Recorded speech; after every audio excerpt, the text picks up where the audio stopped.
Hey guys, I want to talk to you about Shedure Sanders. But before I get started, give me 1 minute before you scroll. All right. And also, give me a like, follow, subscribe, and share. I would like to just continue sharing my art with you guys and furthering it out. It really helps with the algorithm. Back to the video. Shedure Sanders, we watched this young man play football throughout his life on reality TV shows with his father, Deion Sanders, who's one of the most amazing athletes we've ever seen in our world. All right. But Shedure, he started with Jackson State in 2021 and 2022. When he got there, he immediately as a freshman, he was a starting quarterback. He led them to back-to-back SWAC championships. So that was a feat in itself. The guy could play. And he was heralded about being incredibly accurate with his passing and having a great football IQ. So we all know Deion Sanders got picked up by Colorado to be their head coach. And when he got there, he brought Shedure with him. And he also brought a few other players that were dogs. They were absolute dogs to come play with him. Unfortunately, the Colorado Buffaloes, they went 1-13 the previous year. And the year that they got there, they went 4-11 or something like that. 4-10 or something like that. They weren't very successful. They had to overhaul the entire team. We all know in football, and I've said this before, it doesn't matter how good you are. If your teammates, if the team isn't good, you can only do so much. There's only so much you can do, all right, before better teams crush you. And that's the case in Colorado. That second year was when we saw the explosion of talent and ability. That year, Colorado won 9 games and made it to a bowl game. It was incredibly, I watched every game. I watched all the Jackson State games. I watched all the Colorado games. So with my own 2 eyes, I watched this young man play. I watched more football that year because I'm a Florida State fan, but I watched Colorado because I wanted to see what Shedure did. And I was rooting for Deion. And I saw in my own eyes how elite Shedure was as a quarterback. And I've been watching football my entire life. I played a little bit of football. Mainly my sport was basketball, but I love football and I watch it religiously all the time. So I can see with my own eyes when a quarterback can throw. It's not a very difficult thing. All right. And this guy was amazing. So the second year, he had something like 3,200 passing yards. All right. 27 passing TDs. His total career was 14,000 passing yards, 130 touchdowns. And he had a 69 to 71% passing ratio during that different times. But at that last year at Colorado, he had 70% passing ratio, which is amazing. Strong accuracy, which was elite. Pocket presence, high IQ, quick release. Then he was drafted by the Cleveland Browns. So now I'm getting my soapbox for this because I want to clear something up. So Shedure, we saw him play at an elite level with our own eyes. We saw that. We saw Mel Kiper Jr. give him accolades and say, hey, he's the number 2 quarterback at worst on the board in all of college football.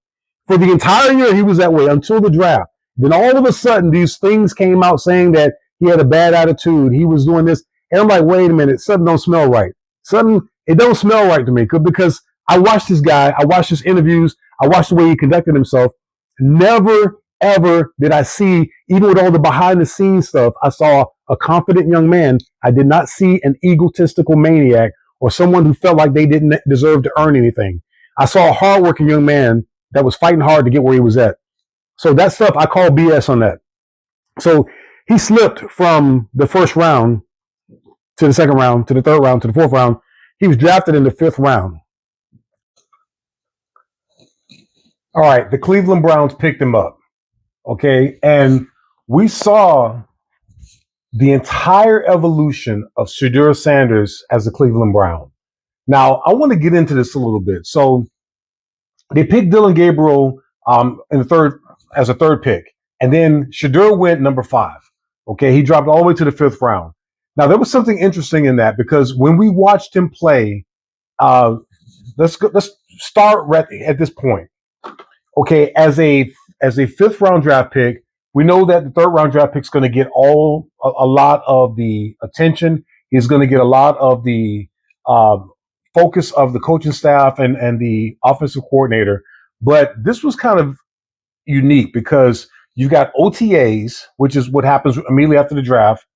Then you have preseason, you have the mini camp, then you have preseason, then you have the regular season. So throughout all of that time, all right, Dylan Gabriel got the bulk of all of the attention, all of the work, all of the reps, everything. Shedure got basically nothing. He was told to go sit in the corner and just, do whatever you can. And we know this because the word came out from the Cleveland Browns camp that Shedure was coming in early. He was staying late. He was trying to work and get as much work as he could possibly get to try to get better. And, we saw this and we didn't understand what was going on, but after the reports came out later, we understood that he was getting no first team reps, like zero first team reps, which is unprecedented for a first round draft pick or for a rookie quarterback. So what happened was, okay, now Joe Flacco was the starting quarterback when they got the preseason. Okay. And we saw Dylan Gabriel come in and play, and we saw Shedure come in after everyone got hurt. Shedure came in and played lights out. It was amazing. I think it was against the Carolina Panthers or a team along that ilk. The next game, Shedure sat out because he had a sore shoulder. Dylan Gabriel played that game.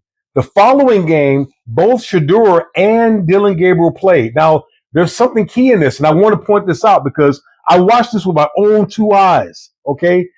Shedure Sanders came in the second half. Now, Dylan Gabriel played in the first half.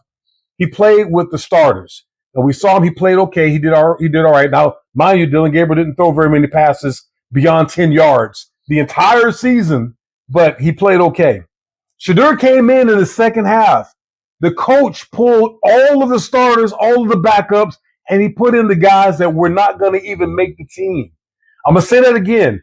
He pulled everybody from Shedure, and he came in and played with the guys that weren't going to make the team. I'm talking about all of the offensive linemen and many of the wide receivers weren't going to make the team. These were guys they were just practice squad guys. The guys that they didn't even make the NFL. I don't even think they made the NFL by the end of the season. They didn't play. So, of course, Shedure was back there running for his freaking life. And we watched that, and the coach just like, okay, I didn't like this guy anyway. I didn't want to rock with him. He wasn't my pick. Dylan Gabriel was my pick, so I'm going to make sure that he didn't look good. That's when the word came out that the coach was sabotaging Shedure. Now, you can believe it or not, you can rock with it or not, but I saw this with my own eyes, and I'm saying like this, man.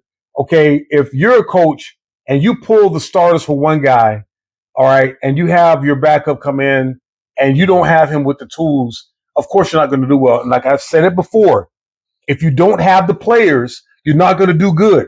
I don't care how good you are. If you throw the ball, the guy can't catch it, it's an incomplete pass. It doesn't matter how good you are as a quarterback. You can put the ball in a perfect spot. The guy's not going to catch it. If your offensive line is not blocking, it doesn't matter how good you are. You're going to suck because you can't even do a drop back pass because the defense is already upon you the second you take your 3-step drop. And we saw that with Shedure. The Cleveland Browns had the 32nd ranked offensive line and the 32nd ranked passing attack. They had the worst wide receivers and the worst offensive line in the entire NFL. Okay, fast forward to the regular season. So what happened was the coach was not going to be playing Shedure. Like he was going to play Joe Flacco, who was the rookie or the veteran who came in. And he had Dylan Gabriel as the backup. Shedure was like the third guy way back in the back, not getting any reps. So the general manager traded Joe Flacco. Was like, okay, you want to play him? I'm trading this behind. He traded him out of there. He cleaned house and made it where all they had was Shedure and Dylan Gabriel. So now Shedure is the backup quarterback, and he's sitting back waiting for an opportunity. Dylan Gabriel's still getting all the first team reps. He's still getting the full attention of the coaching staff, still getting the full attention of the quarterback's coach. Everything's catered towards Dylan Gabriel. Shedure got nothing. He didn't even get reps. Think about that. As a rookie, you're not even getting the opportunity to throw the freaking ball. Okay, that means a lot. That's almost like somebody giving you a driver's license, say, okay, you can drive a regular car. Now go race in a Formula One race. Yeah, you can drive. You should be able to do good in that. It's BS, man. I watched this, and it's incredibly insane that we would evaluate Shedure on that standpoint when he didn't even have the basic tools to do the job. The guy came in against I think it was the Raiders. Came in with the Raiders, and after the game, of course, he didn't do well. And Shedure was like, "Hey, it's the first time I ever threw the ball to these guys." And everybody was like, "What?" He hadn't had a chance to throw the ball to the first team all season. We're talking preseason, mini camp, regular season. The entire time he had thrown 0 passes, even as a backup quarterback, to the starters. I mean, it's crazy. So we watched Shedure as he progressed through this time, and then eventually we had an opportunity when they faced the Tennessee Titans and the number 1 draft pick.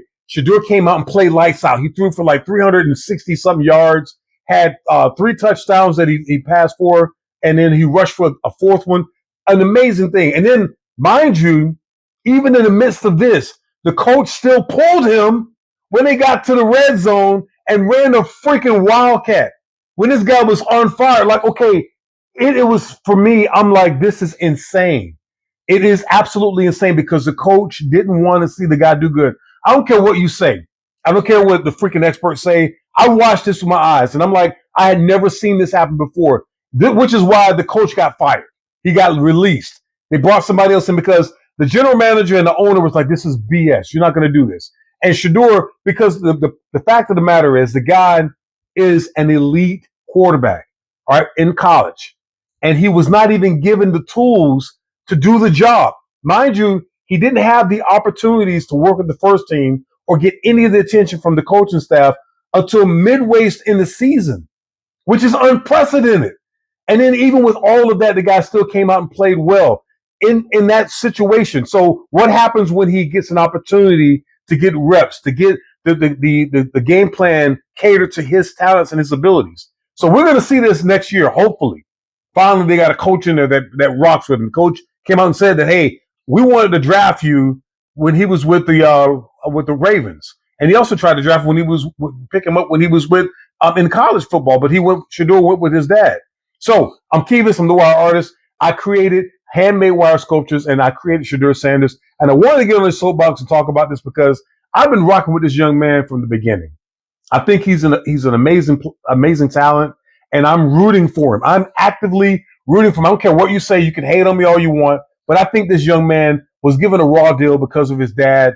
His dad was an excellent player who he charted his own course, and he's confident. That's what you want in a quarterback. But they wanted to just kill him. I don't understand why, which is insane. So, Kivas the wire artist. This is my wire sculpture Shedure. Here he is in his white uniform, white top, orange pants. You got the number 12 there. He's holding the ball. And this is all handmade from coated copper wire. An original wire sculpture of Shedure Sanders from the Cleveland Browns. I only made a couple of these, but I wanted to showcase him in a couple uniforms. This is the Cleveland Browns brown uniform with the orange helmet, brown top, orange pants, and I've got like the brown knee covers with the white socks. Came out really well. This is all made out of coated copper wire. Yeah, I made this. I made this out of wire. This is all original wire art, original creations. You won't see this anywhere. You can't. It's not 3D printed. It's all original, handmade. Which it came out really well, and I'm excited about it. And I just wanted to tell you guys about Shedure because the guy is phenomenal. I mean, the situation that he dealt with was just unprecedented, and I thought he got a raw deal. So here's a call to action. Have you seen any of the Cleveland Browns games? Have you seen Shedure for yourself playing? What are your thoughts on him as a football player? What are your thoughts on him as a talent? Give me a like, follow, subscribe, and share. And in all things, guys, just stay twisted.